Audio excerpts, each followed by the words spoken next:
নয়া সমকোট বাতিল সহ 11 দফা দাবিতে দেশ জুড়ে জেল ভরো আন্দোলন চলছে 4টি বামপন্থী সংগঠনের ডাকে। সেই অভিযানেরই অঙ্গ হিসেবে বিশালগড় মহকুমার বিভিন্ন গুরুত্বপূর্ণ এলাকায় জেল ভরো আন্দোলন কর্মসূচি রূপায়ণ হয় 4টি বামপন্থী সংগঠনের কর্মী এবং সমর্থকদের উদ্যোগে। এবং সেই কর্মসূচিকে কেন্দ্র করে কিন্তু বিশালগড় মহকুমার বিভিন্ন জায়গায় পুলিশের সাথে ধস্তাধস্তিও করতে দেখা যায় আন্দোলনকারীকে। যেই বিষয় নিয়ে কিন্তু তীব্র উত্তেজনা সৃষ্টি হয় বিশালগড়ে। আমরা দেখে নেব সেই উত্তেজনা দৃশ্য। बीजेपी हटाओ, बीजेपी हटाओ, बीजेपी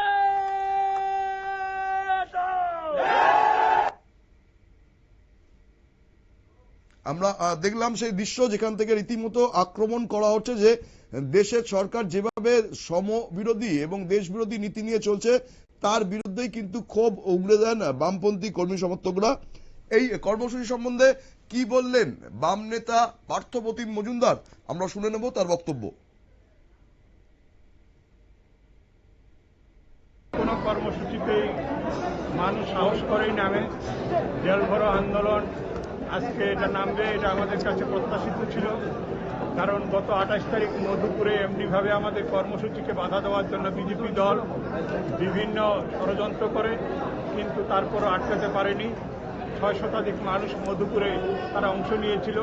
সুতরাং আমাদের কাছে এটা নিশ্চিত যে মানুষ এখন এই বিজেপি সরকারের ডাবল ইঞ্জিনের নামে যে সরকার আর এই সরকারের নামে যে অত্যাচার এবং আর্থিকভাবে মানুষেরকে শোষণ করার যে ষড়যন্ত্র বা যন্ত্র তারা ব্যবহার করছে, এটার বিরুদ্ধে আপামর রাজ্যবাসী দেশবাসী এখন মুক্তি চাইছে।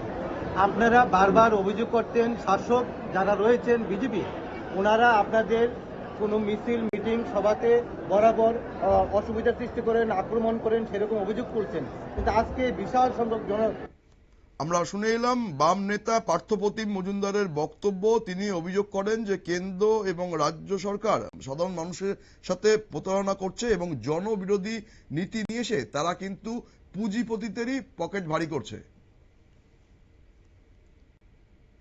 নজর রাখবো পরবর্তী সংবাদের দিকে, তার আগে নিয়ে নেব ছোট্ট বিজ্ঞাপন বিরতি।